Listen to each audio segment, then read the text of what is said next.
नमस्कार, स्वागत है आपका न्यूज 69 में। मैं हूं आपके साथ अंकिता और बढ़ते हैं इस वक्त की बड़ी खबर की ओर। भोपाल के कोलार में रहने वाले रियल एस्टेट कारोबारी नितेश सिंह ठाकुर का बीती 27 अक्टूबर को अपहरण कर लिया था और फिर उसे बंधक बनाकर टॉर्चर किया। वे लोग 1 करोड़ की फिरौती मांग रहे थे। आरोपियों ने 30 लाख रुपए लेने के बाद नितेश सिंह ठाकुर को छोड़ा, लेकिन अब आरोपी मामले को रफा दफा करने का दबाव बना रहे थे।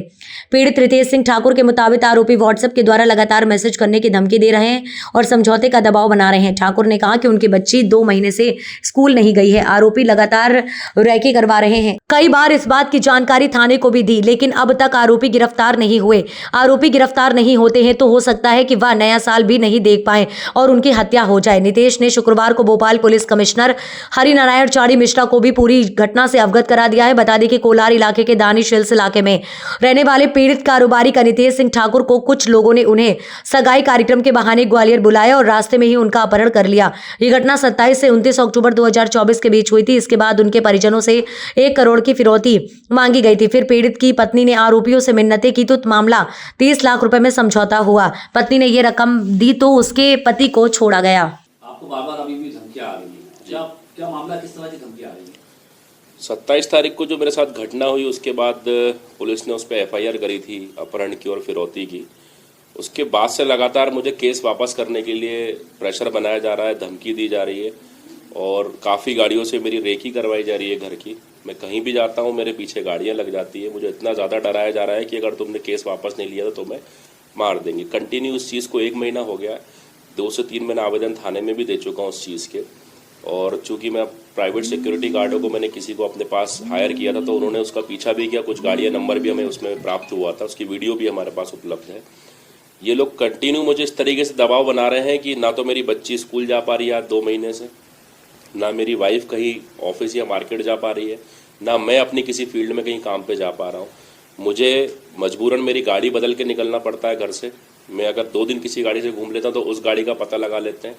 मुझे ऐसा प्रतीत हो रहा है जैसे कि मान के चलिए कि ये लोग कोर्ट में या फिर पुलिस पकड़ने से पहले लोग मेरा मर्डर करना चाह रहे हैं कि अगर शायद मुझे मार दे या मेरे साथ कोई घटना हो जाए तो इनका शायद हौसले और बुलंद हो जाए या फिर मैं डर जाऊं तो मेरी वाइफ इसमें जो भी मैंने केस लगाया उस केस को वापस ले ले।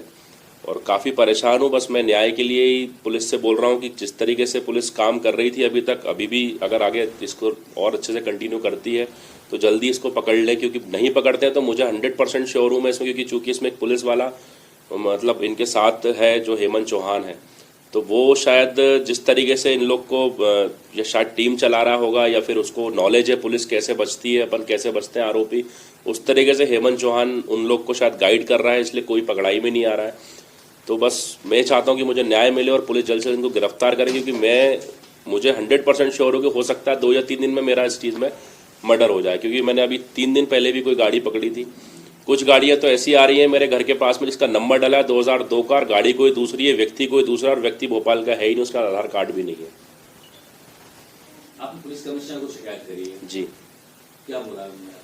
पुलिस कमिश्नर साहब के पास मैं और मेरी वाइफ दोनों गए थे। उन्होंने बहुत अच्छा हमें रिस्पांस दिया और उन्होंने उस चीज़ को, घटना को बहुत गंभीर तरीके से लिया और उन्होंने तत्काल इस पे मतलब FIR करा के हम लोग को सुरक्षित किया कि, और हमारी घटना को उन्होंने पूरा प्रूफ किया, पूरे सब CCTV फुटेज और सारी चीज़ें उन्होंने देखने के बाद उस घटना को उन्होंने माना कि हाँ ये घटना बिल्कुल सही हुई है।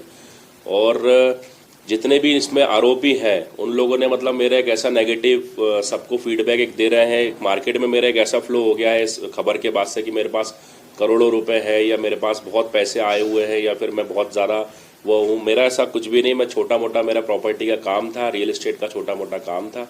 उसी काम को लेकर उन्होंने मुझे बहुत बड़ा समझ लिया कि मैं बहुत बड़ा, मेरा कुछ व्यवसाय है और मेरे पास अरबों और करोड़ों रुपए की संपत्ति है। मैं एक नॉर्मल सा आदमी हूँ। मेरे एक वाइफ है, मेरी एक बच्ची है और छोटा सा मेरा मकान है दानिश हिल्स पे, और एक मेरा छोटा सा ऑफिस है। साल में 1 साइट में कंप्लीट करता हूँ, उसमें से जो बचता है उसमें मैं अपनी घर चलाता हूँ। और इन लोगों को ऐसा कुछ ऊपर से शायद कुछ संरक्षण है या फिर शायद मुझे लग रहा है ऐसा कुछ ऊपर से ऐसा कोई नेता मंत्री को कुछ संरक्षण है, क्योंकि जो संजय राजावत जो एक मेन आदमी है उसके हमने फ़ोटोज़ अगर अपन देखेंगे फेसबुक पे कहीं पे भी तो काफ़ी नेताओं और मंत्रियों के साथ फ़ोटोज़ हैं। और संजय राजावत आज की डेट में खुद के ही व्हाट्सएप कॉल से, जो उसका व्हाट्सएप कॉल उस टाइम भी चालू था, आज भी उस व्हाट्सएप कॉल से मेरे ही मित्रों को, मेरे ही लोगों को फ़ोन लगा के मेरे लिए बोल रहा है कि हम उसको छोड़ेंगे नहीं। उससे कई मेरे पास स्क्रीनशॉट्स हैं और कुछ स्क्रीनशॉट मैं आपको व्हाट्सएप दिखाऊंगा तो मुझे खुद भी मैसेज कर रहे हैं सारे आरोपी। इस खबर पर आपकी क्या है राय, हमें कमेंट सेक्शन में जरूर बताएं। तब तक के लिए धन्यवाद।